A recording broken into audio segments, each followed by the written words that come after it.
The chill of a Scandinavian winter could kill a man in his sleep. Yet Viking homes somehow felt warm even when the hearth lay cold.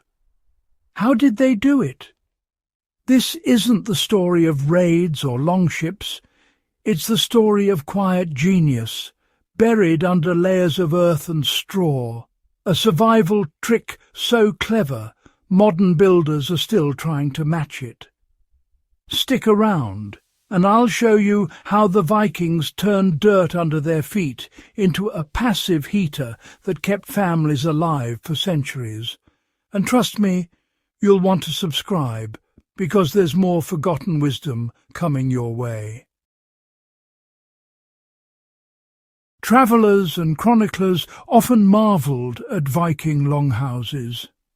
They were long, low and oddly inviting, with warmth that seemed to linger even when the fire died down.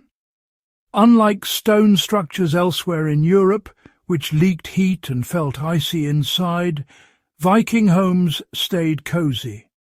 This wasn't luck. It was engineering. The Vikings understood one simple fact. The ground itself can store and radiate heat. They built their floors to trap warmth like a sponge, using only materials they could find nearby: earth, straw, brush, and occasionally wooden planks. Every layer was intentional, designed to slow heat loss, block drafts, and store energy for long, cold nights. The foundation of every Viking longhouse floor began with compacted soil. This wasn't just any dirt. Archaeologists report that Vikings selected soil carefully, tamping it down to create a firm base. On top of this went a thick layer of organic material: straw, dried grasses, or brush. These layers trapped tiny pockets of air, acting as natural insulation, an early equivalent of modern thermal padding. In colder regions, Vikings added turf blocks, thick chunks of earth with grass and roots intact. The roots added density, which slowed heat transfer even more. In some cases, a final surface of wooden planks or fine packed earth finished the floor, creating a smooth, walkable layer that radiated heat back into the room. The genius here lies in simplicity. No metal pipes, no electricity, no complex machinery. Just layers of common materials, placed with care to harness heat from the hearth, the sun, and even the occupants themselves. One of the most fascinating features of this floor system was its ability to store heat. The compacted earth and straw absorbed warmth while the fire burned. Hours later, long after the flames had died, that heat would slowly radiate upward, keeping the floor, and the people above it, comfortable. In essence, Viking homes acted like a primitive version of modern radiant floor heating. The difference? There were no pipes or pumps. Heat moved naturally, guided by layers of soil and organic fibres, creating a self-sustaining comfort system perfectly tuned to the northern climate. Even body heat contributed. People and animals moving across the floor helped release stored warmth.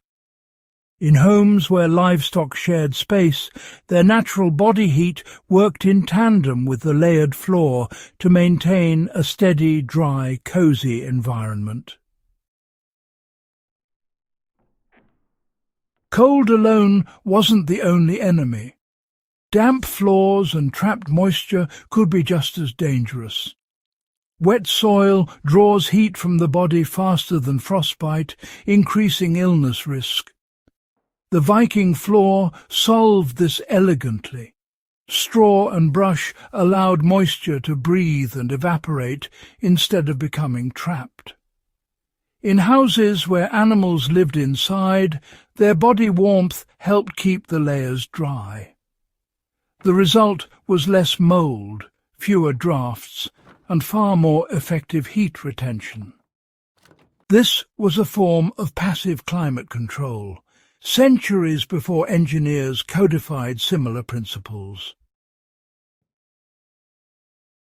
The Viking floor trick isn't just a historical curiosity, it's actually a practical technique for anyone building off-grid cabins or survival shelters.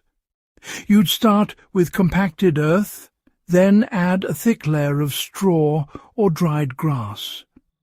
After that, you finish with wooden planks or sod blocks for extra insulation. Once warmed, the floor holds heat naturally, creating a cosy indoor environment without any modern energy sources. Campers and off-grid enthusiasts can use the same principle on a smaller scale, with pine needles, hay, or even reclaimed wood. Over time, compressed organic material only improves its insulating properties while the earth maintains a stable temperature underneath. Simple, effective, timeless. What makes this trick so remarkable is its accessibility. It required no rare materials, no sophisticated tools, just observation, experimentation, and a solid understanding of natural forces. Vikings weren't just raiders or explorers. They were engineers who mastered the interplay between soil, air, and heat.